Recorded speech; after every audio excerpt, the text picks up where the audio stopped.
Forward, madman! Go! Go! Go! Go! Go! Go! For over 4 decades, one man has ruled a small but oil-rich African nation with an iron grip. His name is Teodoro Obiang Nguema Mbasogo, and he is the world's longest ruling president, a title not earned through admiration, but through fear, manipulation, and the crushing of opposition. In this video, we take you deep inside the brutal legacy of Africa's most feared dictator, a leader whose regime has turned Equatorial Guinea into one of the most repressive and secretive countries in the world, a place where dissent is crushed, wealth is hoarded, and power is absolute. This is the story of how one man held an entire nation hostage for 45 years. The rise to power. To understand Obiang's rule, we must go back to August 3, 1979. Teodoro Obiang was not an outsider. He was part of the very system he would later condemn. A military officer in the government of his uncle, Francisco Macias Nguema, the country's first president and a man notorious for his madness and cruelty, Macias ruled Equatorial Guinea with fear. Under his regime, thousands were executed, churches were banned, and intellectuals fled or vanished. By the late 1970s, the country was collapsing, and then, in a bloody coup, Teodoro Obiang seized power, promising reform, stability, and a new direction. But the promise of hope quickly dissolved into a familiar nightmare. Obiang did not dismantle the machinery of repression. He simply took control of it. The Consolidation of Power. Once in power, Obiang moved swiftly. Political parties were banned. A cult of personality began to form. State media portrayed him as a savior, a man with supernatural wisdom, even divine favor. He reportedly once declared he was in permanent contact with the Almighty and could kill without being held accountable. Opposition was not just discouraged, it was eliminated. Torture, imprisonment, forced disappearances, these became tools of governance. Prisons like Black Beach became infamous for brutality. Elections were held, but only as a formality. Obiang would regularly win with more than 90% of the vote. International observers, when allowed, reported widespread fraud and voter intimidation. Oil and unimaginable wealth. In the 1990s, everything changed. Oil was discovered off the coast of Equatorial Guinea. Billions began to flow into the country and into the pockets of the Obiang family. Rather than lift the population out of poverty, the new wealth was hoarded.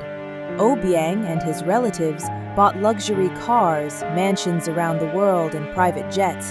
His son, Teodoro, became a global symbol of excess, purchasing Bugattis, yachts, and even Michael Jackson's famous crystal glove. Meanwhile, ordinary citizens continued to live in extreme poverty. Healthcare was underfunded, schools lacked basic supplies, unemployment soared. The wealth of a nation served only one family, and those loyal to them. Fear as a weapon. Obiang's regime is built on fear. Real or imagined enemies are dealt with harshly. Critics, whether they are journalists, politicians, or ordinary citizens, risk arrest, torture, or death. International human rights organizations have repeatedly condemned Equatorial Guinea for arbitrary detention, torture, and lack of freedom. But inside the country, Obiang remains untouchable.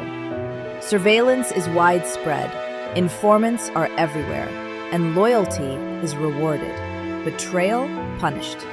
Even family members are not safe. In 2004, a failed coup attempt reportedly involved Obiang's own relatives. He responded by purging the military and tightening his grip. International complicity. Despite all this, Obiang has never been fully isolated. Why? One word: oil. Western governments and corporations, particularly in the United States and Europe, have made lucrative deals with Obiang's regime. Oil companies continue to operate in Equatorial Guinea despite the clear human rights abuses. Leaders have looked the other way, prioritizing profit over principle. While some assets have been seized abroad, especially those belonging to his son, the regime remains intact, and the global system, it seems, continues to tolerate him. Legacy of a tyrant. Teodoro Obiang has now ruled Equatorial Guinea for over 45 years. In that time, he has transformed the country into one of the most authoritarian in the world. He's outlasted multiple U.S. presidents, African leaders, and global movements, all while growing wealthier and more powerful. His son, Teodoro, is widely expected to take over, continuing the dynasty. For many, the idea of freedom, of democracy, or justice remains a distant dream. Teodoro Obiang is not just a dictator. He is a symbol of how power, when unchecked, can consume an entire nation, leaving fear, poverty, and silence in its wake.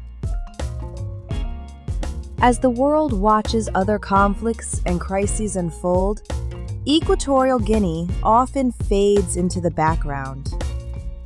But the story of Teodoro Obiang should not be forgotten. Because in understanding how one man held on to power for so long, we see the warning signs of tyranny and the cost of silence. This was the story of Africa's most feared dictator. Go! Go! Go! Go! Go!